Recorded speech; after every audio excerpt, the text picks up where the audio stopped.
السلام علیکم ورحمۃ اللہ وبرکاتہ۔ سامعین، امید ہے کہ آپ خیر و عافیت سے ہوں گے۔ سامعین، تبلیغی جماعت دین سیکھنے اور دین پر عمل کرنے کا ذریعہ ہے۔ بہت سارے لوگ اس تبلیغی جماعت کے ذریعے نمازی، متقی، پرہیزگار اور تہجد گزار بن گئے ہیں۔ تبلیغی حضرات کا تبلیغ میں سہ روزہ، چلہ، 4 مہینہ یا سال وغیرہ لگانے کا مقصد لوگوں کو دین سکھانا، رفتہ رفتہ دین سے ان کا تعلق پیدا کرنا اور دوسروں تک دین کی دعوت پہنچانے کا اسلوب سکھانا ہے۔ نیز ہر مسلمان پر ضرورت کے بقدر دین سیکھنا فرض ہے، چاہے کسی بھی دینی شعبے سے سیکھے۔ لہٰذا اگر کوئی شخص ایسا ہو جس کے پاس تبلیغ کے سوا دین سیکھنے کا کوئی موقع اور ذریعہ نہ ہو تو اس کے لیے تبلیغ کے شعبے سے دین سیکھنا فرض ہو جاتا ہے۔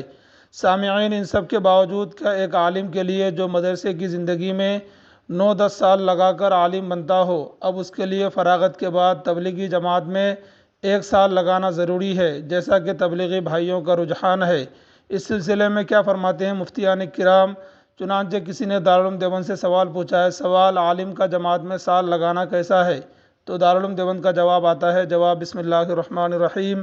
عالم کا کام تفسیر و حدیث کی تعلیم و تدریس، امت کی ضروریات کے پیش نظر فتاوی نویسی کے ذریعے ان کی رہبری، زندگی کے مختلف شعبوں سے متعلق ان کو مسائل بتانا، لوگوں کے بگڑے ہوئے عقائد کو درست کرنا، فرق ضالہ اور فرق باطلہ کے حملوں سے اسلام اور مسلمانوں کو بچانا، عبادات، اخلاق، معاملات میں بگاڑ کی وجہ سے قدم قدم پر ان کی رہنمائی کرنا، طرح طرح کے اٹھنے والے آئے دن کے فتنوں کو دبانا، امت کے گھریلو مسائل، سماجی اور سیاسی مسائل کو دیکھنا اور قرآن و حدیث کی روشنی میں ان کو ہدایت دینا۔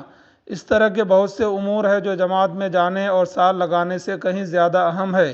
یہ سب دین کے اہم کام ہے، انہیں چھوڑ کر غیر اہم کام میں یعنی جماعت میں سال لگانا عالم کے لیے مناسب نہیں۔ تاہم اگر کوئی عالم فارغ البال ہے، اپنی خوشی سے جماعت میں 1 سال کے لیے جانا چاہتا ہے تو جا سکتا ہے، لیکن عالم کے لیے سال لگانے کو ضروری قرار دینا، جو عالم جماعت میں سال نہ لگائے اسے امام نہ بنانا، مدرس نہ رکھنا یا مدرسی اور امامت سے انہیں ہٹا دینا، یہ سب غلو کی باتیں ہیں۔ دین میں غلو اختیار کرنے سے قرآن پاک میں ممانعت آئی ہے۔